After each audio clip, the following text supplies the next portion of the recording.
Hey there! Thanks again for tuning in to Sim's Workshop here on YouTube. Hope you're all having a great day. Okay, so today we're going to be talking about Ignite the Sun by Hanna Howard. This is the debut novel of Hanna Howard, and as a debut novel, you know, I do think it's good. I do think this novel does fall into a lot of cliches with that whole chosen one trope, but ultimately I didn't think that it detracted from the overall story, and you know, this is why.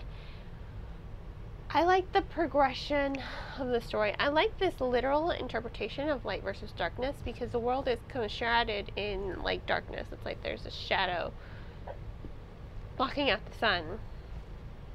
You know, the evil witch queen, she has surrounded the world in absolute darkness, and Syria turns out to be the lost sun child.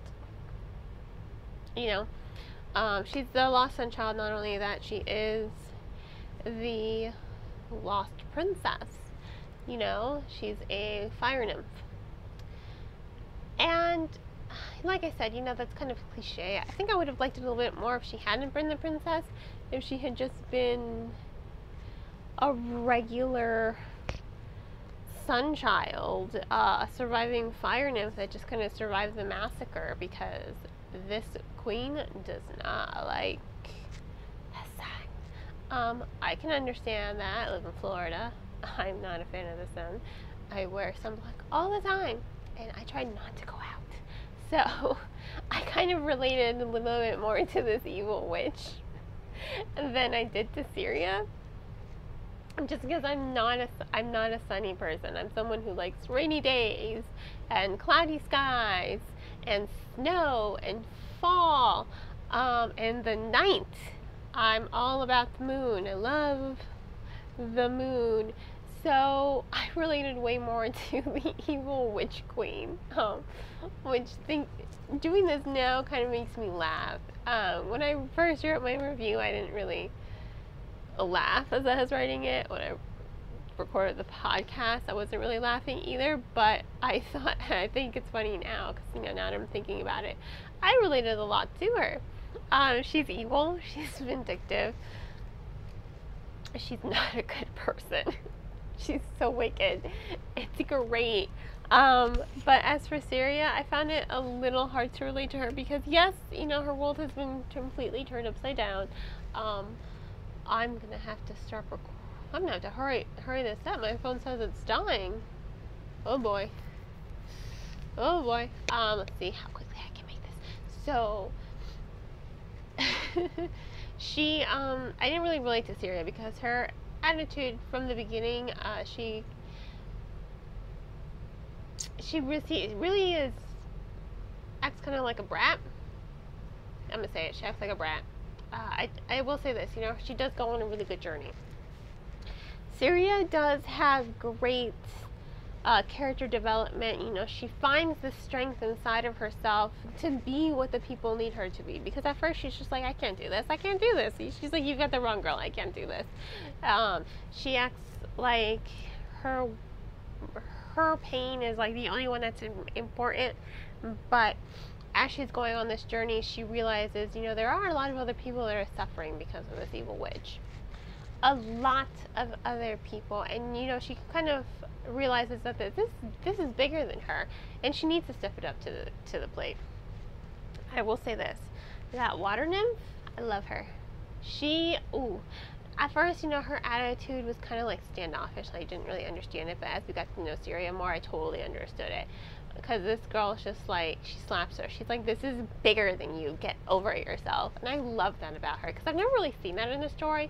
Usually everyone just kind of lets the chosen one, as with the trope, kind of act spoiled and all haughty-taughty and like they're special. But it was my husband's cat here. It was good to see someone just slap her in the face and be like, get over yourself. There are other people who have suffered, especially when you consider that Syria, she grew up in a wealthy household. You know, she grew up as part of nobility, so it's not like she really suffered. Her being a redhead kind of made her an outcast. But overall, sorry, I'm just checking how much battery life I have left. 15%. Okay, let's do this. So I understood where she was coming from. You know, her entire world has been turned upside down. Everything she knows is a lie. That would create a lot of feelings. I just didn't like the tone of it. Because I felt like it was a little cliche when you were going in line with that chosen one trope. Although I do like her dynamics with the other characters, especially the water nymph. I love how she kind of slaps her in the face. And I do like this magic. You know, I do like how there are earth nymphs that are elves. You've got water nymphs who can turn into mermaids, and then you've got fire nymphs, and they can fly. You know, I do like how there's a lot of mythical creatures that we're all kind of familiar with, but they were brought to life in a new and enjoyable way. I thought it was really unique, and I loved the fire nymph, how she transforms into a fire nymph, you know, on the day of her birth at dawn. I love that. And you know why? Because they keep calling all these spots on her, they keep calling all her freckles spots. You know, you've got spots on your skin. Flaming red hair, slightly olive skin, you know. Her description reminded me a lot of Chitara from Thundercats, and I really like that. I liked this imagery of calling her freckles spots, because it really did create a lot of sorry, just want to make sure I'm not gonna die. It really did create this really strong allusion to a really strong female character, and I really do think that Syria rises to this occasion. So I will say this, you know, her chosen one trope is a little cliche, but it doesn't deter from my overall enjoyment of the story, because she grows and she develops, and I love this allusion to Chitara from Thundercats. I don't know if that was intentional, but I'm a huge Thundercats fan. I've seen the original many times, and I saw the 2011 remake. I haven't seen the new one because I hate the artwork. But I did like the 2011 one. So I liked this illusion that I was able to draw to this character that I'm a huge fan of. Although Pumara is my favorite. I love Pumara. So her journey is very well developed overall. You know, I really do think Howard did an exceptional job developing her character. As for lost my remote. As for everyone else, you know, the character dynamics, they're really there. They are strong, they are well developed, and I do think she does present a very wholesome romance in the story. Nothing's very explicit, so if you're wondering about how the romance is, it's not explicit. It's, you know, hand-holding, a few PG-13 kisses, that's about it, you know.